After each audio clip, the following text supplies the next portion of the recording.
Hello and welcome to this B1 Usability Package e-learning session. My name is Rasmus Wolf Jensen and today's topic will be Item Placement Tool Advanced, where we'll be looking at the additional settings and how we set up the system items and the UDF items.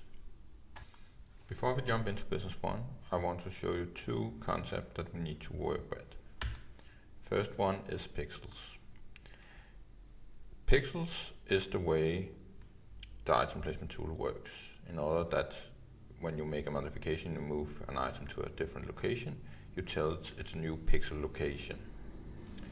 Pixels work in the way that a window always have a coordinate of 0.0 in the top left corner. Then you always go out here and say how much left in pixels and how much top in pixels. So if I put in 100, 100 in left and top, it would be 100 out, 100 down. 200, 400, 400, 200, and so on. And the entire window by itself have a pixel height and a pixel wide. The second thing is the Pcp Sizing Rules. And the way sizing rules work is that you take any item on the screen and then you take the screen and divide it up into 4 parts. Part 1, part 2, part 3 and part 4. And if the window can then be sizable, it will move things out that is in this position, it move things down at this position, down and out, and these fields stay in place. We can manipulate this as well using the link to system, which there will be a different session on. So here we are in Business 1, and this is where we left off in the basic session of the item placement tool. We had made 3 things.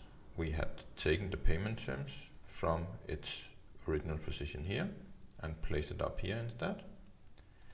We had taken away the foreign name fields and then replaced it using the hide from list field and put it onto the main window.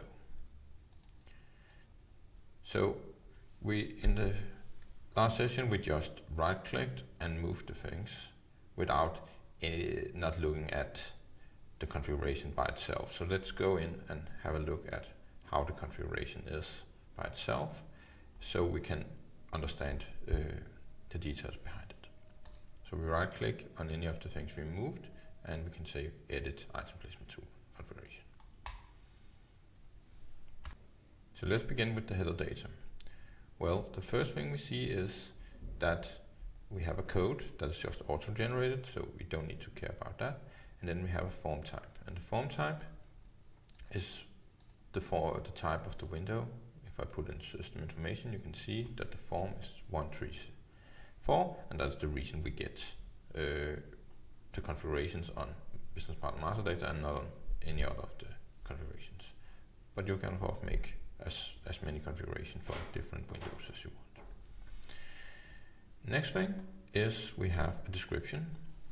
Most of the time that is only a description for your needs, so you don't need to remember that 134 is business partner, but an actual description of it.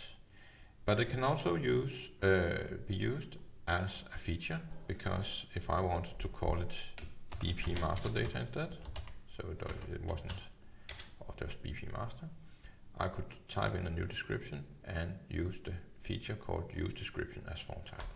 So if I turn this on, you can see that right now the window is called business partner master data, but if I turn it on now, you can see it's renamed itself to BP master. So I have the option to give it a new name if I want to.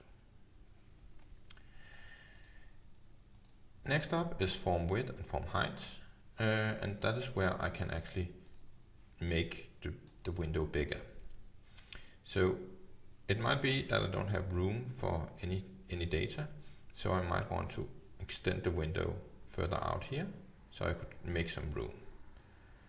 So for example, if I put in a new width of, let's put it 1000, too big, 900. And let's see what that actually makes in difference. So you can see now I got that the total width of the window is 900 pixels, so I have a lot of room here to put in additional fields if I wanted to.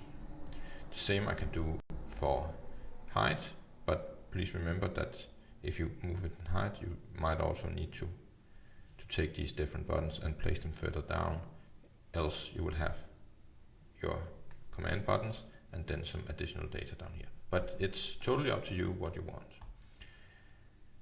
Let's remove this again. So we have the original screen.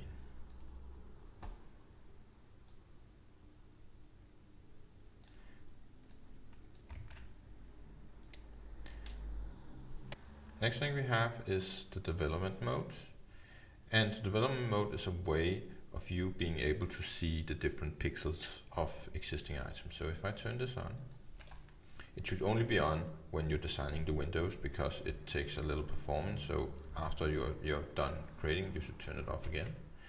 But if I just activate it, you will see that every time I press something, you will see down here different data about the window. You will get the default or the current size of the window. You will get the form type. You will get the pane level. You will get the UID, the item width or the item we pressed, how wide it is, the item height, how high it is, and the position in pixels in left and top position. So in this case it's 139 out and 22 down. And it will always be the top left corner of the item. I can press anything here, so I can get some more descriptions if I want to place my data in more detail.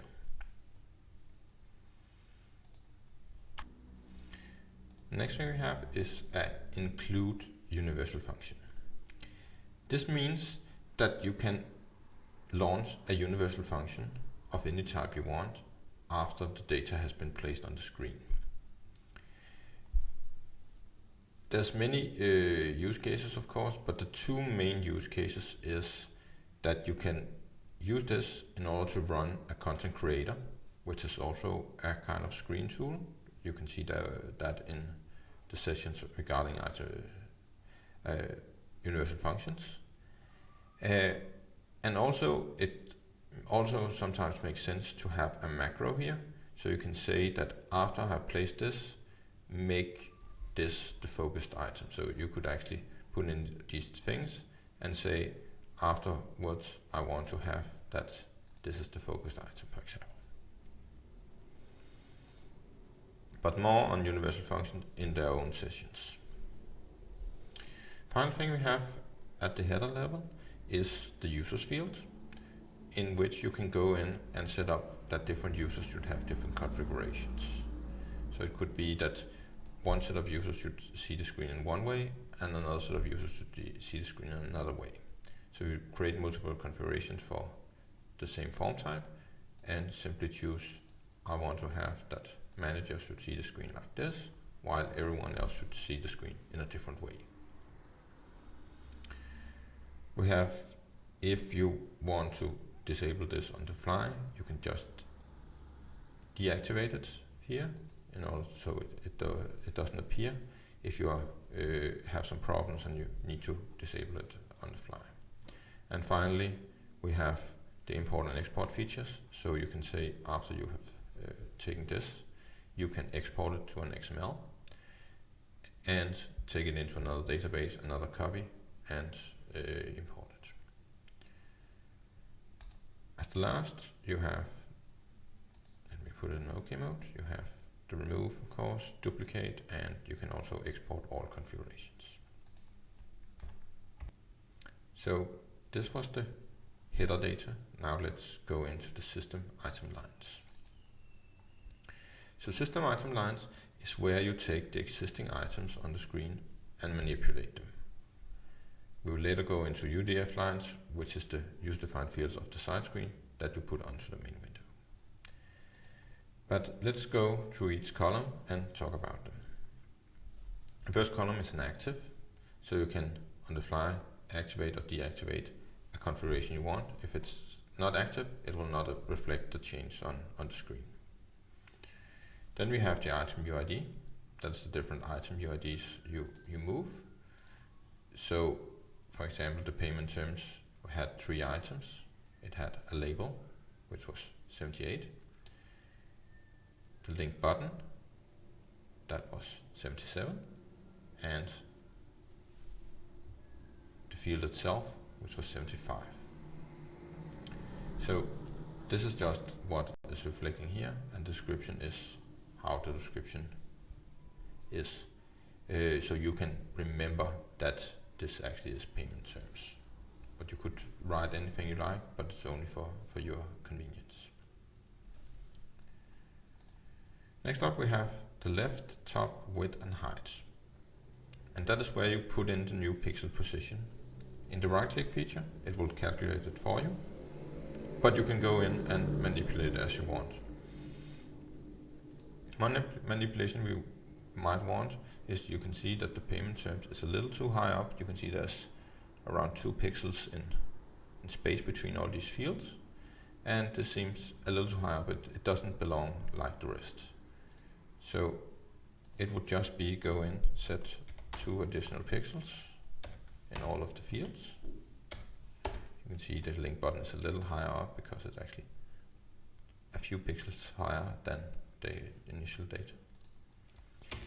So if we do this, and as always close and reopen in order to see the new data, we will now see that we have the same spacing between these fields, and we have a good match.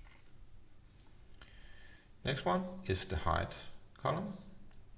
The height column is where we hidden data. You can see that we hit the foreign name, and it just put in height. Sometimes you can't hide everything. This is documented in the compatibility guide, but there's a few workarounds to hiding data. One is to set a pane level that doesn't exist. Pane levels being the different tabs. So everything up here is normally pane level 0, while everything, for example, in the general tab is pane level 1. On the payment terms here, need to get rid. You can see that is pane 3 and so on. And by defining a pane that doesn't exist, because 999 doesn't exist, we can be even more sure that it's not visible on the screen. Another way to do this is also to put in a very high number, because it might be impossible to hide it, but it could be possible to put it off screen. So you could, for example, go in and say the position of this is in pixels 10,000, and of course this window not being 10,000 pixels long, it will be way out here, and will then essentially be off screen, invisible to the customer. In this session we will skip the link to field because we have a separate session on that exactly, and I have some links to that at the end of this session. But it basically helps us on doing the different sizing rules.